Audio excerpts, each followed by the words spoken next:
गोली मार दी। यहाँ पे उसने बोला कि शायद मुस्लिम नहीं है, उसने उसको गोली मार दी। नहीं नहीं नहीं, आप टेंशन मत लो। अब बेटा आप यहाँ पे रहो, हम साथ में। ये जो ब्रीद साहब है प्रेसिडेंट, आप टेंशन मत लो। मेरे पति का बच्चा लो। हम बचा देगा, कोई बात नहीं। भैया जय हिंद दोस्तों। 22 अप्रैल 2025 भारत के इतिहास के काले पन्नों में आज ये तारीख दर्ज हो गई। आज दोपहर लगभग 3 बजे श्रीनगर से 90 किलोमीटर दूर पहलगाम के बहुत ही फेमस टूरिस्ट स्पॉट बैसरन घाटी में आतंकवादियों ने फिर से अपनी कायरता का और नपुंसकता का परिचय देते हुए निहत्थे टूरिस्टों पर अंधाधुंध गोलियां चला दी। साथियों, हमला इतना बड़ा था कि इसमें लगभग 50 से ज्यादा राउंड फायर किए गए और 20 से ज्यादा लोगों की जान चली गई और वहीं लगभग 20 से ज्यादा लोग घायल हो चुके हैं। दोस्तों, इस बर्बरता का आप अंदाजा इस बात से लगा सकते हैं कि इन सभी आतंकवादियों ने लोगों से उनका धर्म पूछकर उन पर गोलियां चलाई। सिर्फ इतना ही नहीं, लोगों से कलमा पढ़ाया गया, उनके कपड़े उतार करके उनका धर्म जांचा गया और फिर पॉइंट ब्लैंक से उनको गोलियां मारी गई। इससे अंदाजा लगा सकते हैं कि हमला कितना कायरतापूर्ण था। आइए समझते हैं कि एग्जैक्टली ये हमला हुआ कहाँ पे। श्रीनगर से 90 किलोमीटर की दूरी पर पहलगाम है। यहाँ से 6 किलोमीटर दूर है बैसरन घाटी, जहाँ पहुंचने में लगभग 30 मिनट का वक्त लगता है। यहाँ पर कोई भी रोड नहीं है, इसलिए फिर यहाँ पर पैदल जा सकते हैं या फिर इसके अलावा आप पिट्ठू कर सकते हैं। इस जगह को मिनी स्विट्जरलैंड भी कहा जाता है, इसलिए ये बहुत ही फेमस टूरिस्ट स्पॉट है पूरे कश्मीर के अंदर में। शुरुआती जानकारी के मुताबिक मंगलवार की दोपहर 3 बजे जंगल के रास्ते सेना की वर्दी में आतंकी आए। उन्होंने पर्यटकों से परिचय पत्र मांगना शुरू कर दिया। परिचय पत्र से उन्होंने पर्यटकों का मजहब जाना और ये भी उन्होंने पंजाबी भाषा में इस्तेमाल करते हुए पूछा। बताया जा रहा है कि जो पर्यटक हिंदू थे, आतंकियों ने उन्हें गोलियां मारनी शुरू कर दी। हालांकि मरने वालों में कुछ विदेशी भी हैं। स्थानीय दुकानदार और पर्यटकों ने पेड़ के पीछे जाकर के अपनी जान बचाई।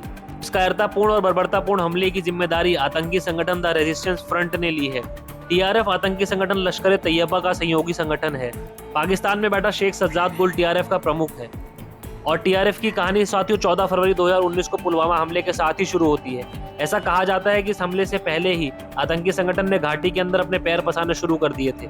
जम्मू कश्मीर में हाल ही में 85,000 से अधिक डोमिसाइल जारी किए गए हैं। टीआरएफ ये कहकर लोगों को भड़का रहा है कि ये डोमिसाइल स्थानीय लोगों को नहीं बल्कि बाहरी लोगों को प्रदान किए गए हैं। वारदात के समय मौके पे मौजूद लोगों ने बताया कि सभी आतंकी देवदार के घने जंगलों के रास्ते आए थे। जानकारी के मुताबिक ये माना जा रहा है कि आतंकी किश्तवाड़ के रास्ते आए थे, फिर कोकरनाग के जरिए दक्षिण कश्मीर के बैसरन पहुंचे। कुछ लोगों ने आतंकियों की संख्या 4 से 5 बताई। अब साथियों, सबसे बड़ी बात सोचने वाली यहाँ पर यह है कि आतंकियों ने हमला ऐसे समय पर किया है जब अमेरिका के उपराष्ट्रपति जेडी वेंस भारत के दौरे पर है। मार्च 2000 में जब तत्कालीन अमेरिकी राष्ट्रपति बिल क्लिंटन भारत यात्रा पर आए थे, तब दक्षिण कश्मीर के छत्तीसिंहपुरा में 35 सिखों की हत्या कर दी गई थी। और साथियों, इसी बीच में भारत के प्रधानमंत्री नरेंद्र मोदी सऊदी अरब के दौरे पर हैं। वहीं 2.25 महीने बाद यानी 3 जुलाई से होने वाली अमरनाथ की यात्रा भी शुरू होने वाली है, जो कि ठीक यहीं से शुरू की जाती है।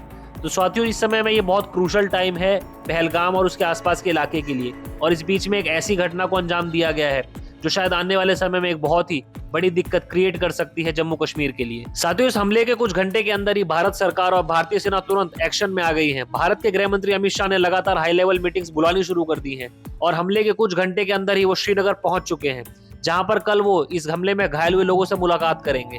और इस समय भारतीय सेना का सर्च ऑपरेशन स्टार्ट हो चुका है। साथियों, मैं आपकी जानकारी के लिए बताना चाहूंगा कि इस बार भारतीय सेना बिल्कुल आर्या पार करने के मूड में है, क्योंकि जिसने भी ये हमला किया है सिर्फ वो ही नहीं, उनके आका ही नहीं बल्कि उनकी आने वाली 10 पुश्तों तक का इलाज कर दिया जाएगा। सबसे बड़ा सवाल ये उठता है कि इस हमले से सबसे बड़ा नुकसान किसका होगा?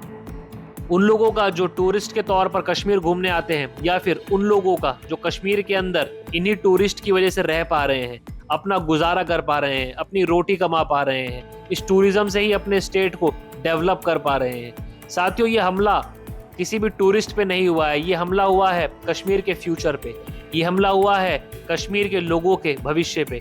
इसीलिए अब ये प्राइम टाइम है कश्मीर के लोगों के लिए। उनको खड़ा होना पड़ेगा, अपनी आवाज को बुलंद करना पड़ेगा, उनको अपने अधिकार के लिए लड़ना पड़ेगा। क्योंकि दोस्तों, ये जो हमला हुआ है ये सिर्फ और सिर्फ डर और बौखलाहट का ही एक सबूत है। आतंकवादियों को ये महसूस हो चुका था कि कश्मीर अब भारत के उद्धार में एक बहुत बड़ा कंट्रीब्यूशन देने जा रहा है, और शायद यही डर थी, यही बौखलाहट थी कि आतंकवादियों ने ये कायरतापूर्ण, बर्बरतापूर्ण, नपुंसकता से भरा हुआ हमला कर दिया।